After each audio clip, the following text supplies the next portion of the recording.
What is the secret to success? Is it luck? Is it privilege? Or is it something deeper, something encoded within our very thoughts?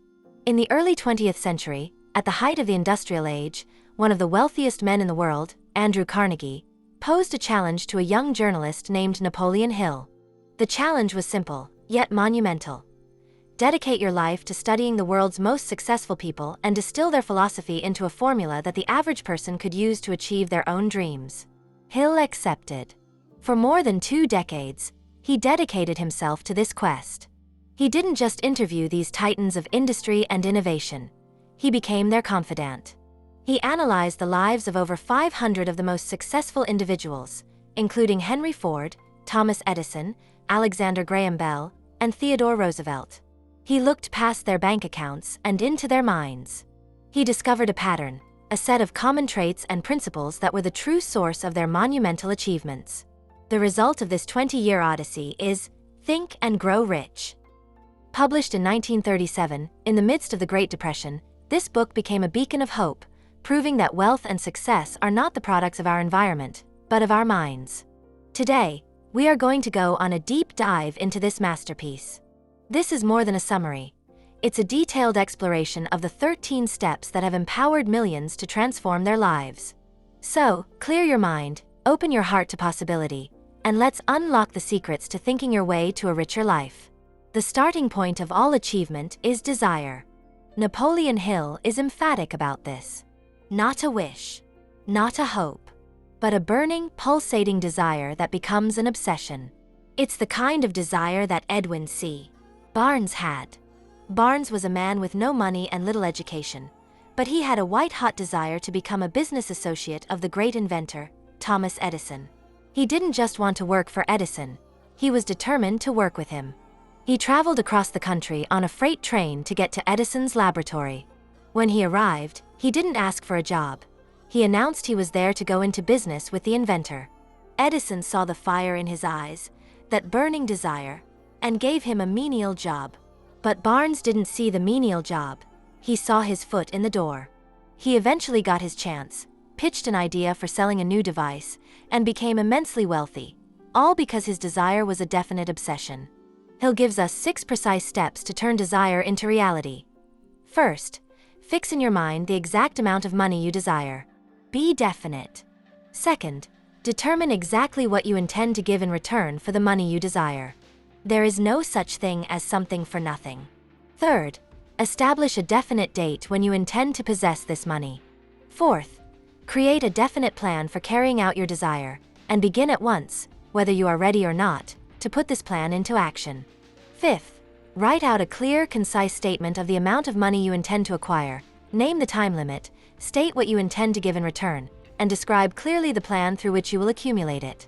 Sixth, read your written statement aloud, twice daily, once just before retiring at night, and once after rising in the morning. As you read, see and feel and believe yourself already in possession of the money. If desire is the spark, faith is the fuel that turns it into a raging inferno. Faith is the head chemist of the mind. It is the elixir that gives life, power, and action to the impulse of thought. You must believe, without a single shred of doubt, that you can achieve what you set out to do. This faith is not a passive hope. It's an active conviction. Hill explains that faith is a state of mind that can be induced, or created, by affirmation or repeated instructions to the subconscious mind, through the principle of autosuggestion.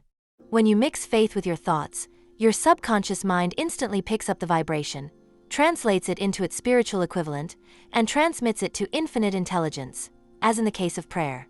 Think about the placebo effect in medicine. A sugar pill can create a real physiological response simply because the patient has faith in its healing power. Your faith in yourself and your goals works the same way. It removes limitations and opens your mind to possibilities that fear would have hidden. You must act as if you have already succeeded. See the money in your bank account. Feel the success. This emotionalized faith is the only thing that will sustain you when the world tells you you're dreaming. So how do we develop this unwavering faith? The tool Hill provides is autosuggestion, or self-suggestion.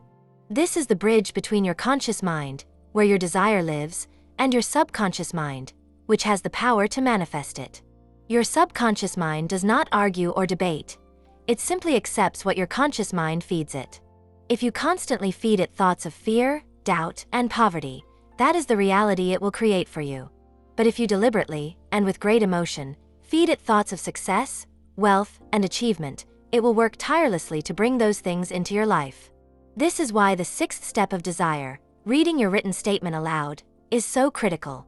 When you speak the words and simultaneously feel the emotion of having already achieved your goal, you are directly impressing this idea upon your subconscious. You are programming your mind for success. It's not about lying to yourself. It's about providing your mind with the blueprint for the future you are committed to creating. Autosuggestion is the control panel to your subconscious, and through it, you can voluntarily shape your own destiny. Knowledge is power, but Hill makes a crucial distinction. General knowledge, no matter how vast, is of little use in the accumulation of wealth. It is specialized knowledge that makes fortunes. You must become an absolute expert in the field related to your definite purpose. Henry Ford had very little formal education, and during a libel suit, a lawyer tried to portray him as ignorant. Ford, exasperated, finally pointed at the lawyer and said, "I have a row of electric push buttons on my desk, and by pushing the right button, I can summon to my aid men who can answer any question I desire to ask concerning the business to which I am devoting most of my efforts. Now, will you kindly tell me why I should clutter my mind with general knowledge, for the purpose of being able to answer questions, when I have men around me who can supply any knowledge I require?" Ford's power wasn't in knowing everything. It was in his specialized knowledge of automobile manufacturing and leadership. Don't ever stop learning. Take courses, read books, attend seminars, and most importantly, learn from the experiences and mentorship of those who have already succeeded. Knowledge is only potential power. It becomes power only when it is organized into definite plans of action and directed to a definite end. Every single thing man creates begins in the form of a thought impulse, which is then shaped in the faculty of imagination. This, Hill says, is the workshop of the soul, where all plans are created. He identified two forms of imagination.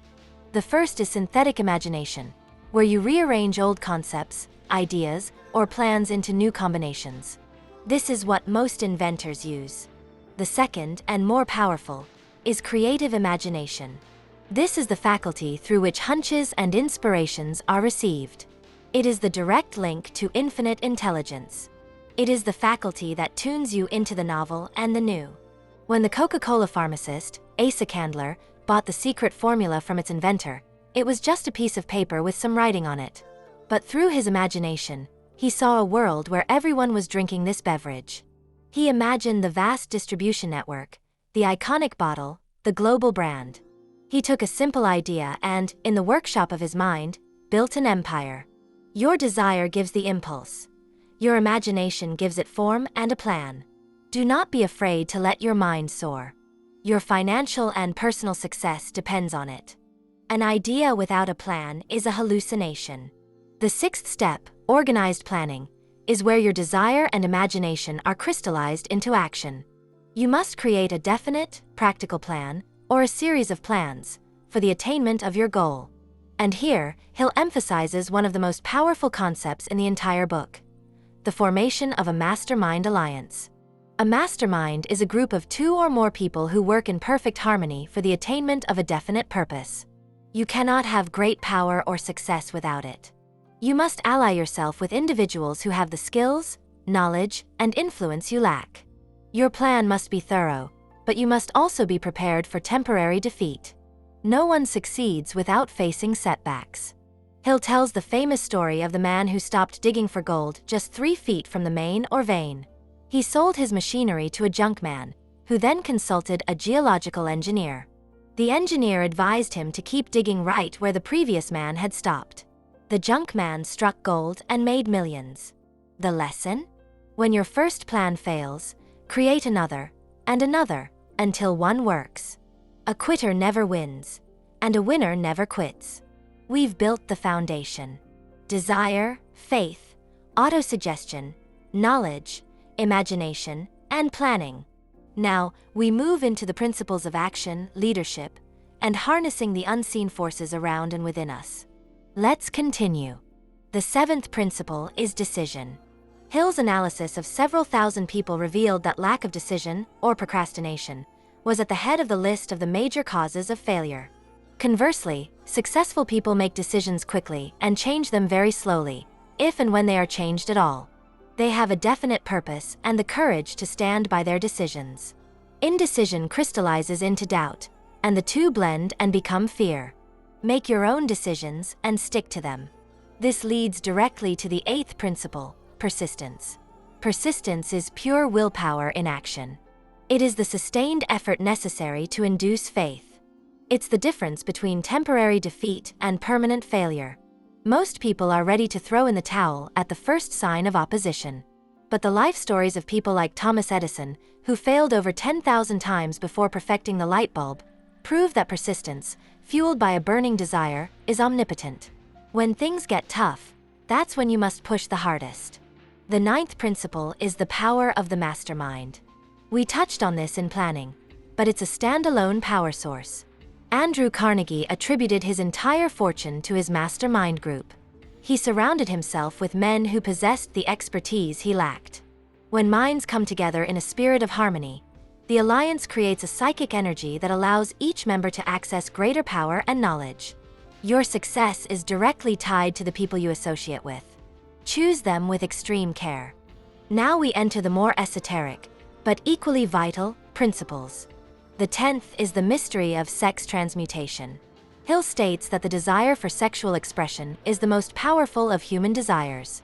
This immense creative energy, when harnessed and redirected, or transmuted, from the physical into other creative pursuits, can become a powerful force for genius. He observed that the most successful people had highly developed sexual natures but learned to channel that energy into their work, art, and purpose, giving them unparalleled drive and charisma. The 11th principle is the subconscious mind. This is the connecting link. Your subconscious is like a vast, fertile garden. It will grow weeds or flowers with equal abundance, depending on the thought seeds you plant. Through the principles we've discussed, especially autosuggestion, you are deliberately planting seeds of success. Your subconscious mind works day and night, absorbing and acting upon these dominant thoughts, connecting you with the forces and opportunities needed to bring them to fruition. The 12th principle is the brain. Hill describes the brain as a broadcasting and receiving station for thought. Every thought you have is a vibration of energy being sent out into the ether. Your brain can also receive the thought vibrations released by others. This is the mechanism through which the mastermind works and how creative imagination receives its ideas. Protecting your mind from negative thoughts is just as important as projecting positive ones. Finally, the 13th step is the sixth sense. This is the apex of the entire philosophy. It is the faculty of creative imagination, often called intuition or a gut feeling. It is a connection to infinite intelligence. Hill says it can only be understood, developed, and applied after you have mastered the other 12 principles. It is the guardian angel that will warn you of impending dangers and notify you of opportunities. It is the ultimate key to wisdom and peace of mind. Desire, faith, autosuggestion, specialized knowledge, imagination, organized planning, decision, persistence, the power of the mastermind, sex transmutation, the subconscious mind, the brain, and the sixth sense. These are not just 13 words on a page. They are the 13 steps on a ladder to a life of your own design. Think and Grow Rich is a profound declaration that you are the master of your fate, the captain of your soul, because you have the power to control your thoughts. Your thoughts, when mixed with definiteness of purpose, persistence, and a burning desire, can be translated into riches or any other object you seek. The legacy of Napoleon Hill's work is not in the fortunes that have been made, but in the lives that have been transformed. It's for the person who feels stuck, the entrepreneur who has faced defeat, the dreamer who has been told their dreams are too big. This philosophy is your invitation to greatness. It's a challenge to you right now to decide what you truly want and to believe, with all your heart, in your power to achieve it. Start today. Take that first step. Define your burning desire and begin to think your way to a rich and fulfilling life. Thank you so much for joining us on this deep dive. We hope it has sparked a fire within you. If you found value in this video, Please show your support by hitting the like button and subscribing to the channel for more content that empowers you to build your best life. And please, share your biggest takeaway in the comments below. Which principle resonated with you the most? Until next time, remember that whatever the mind of man can conceive and believe, it can achieve.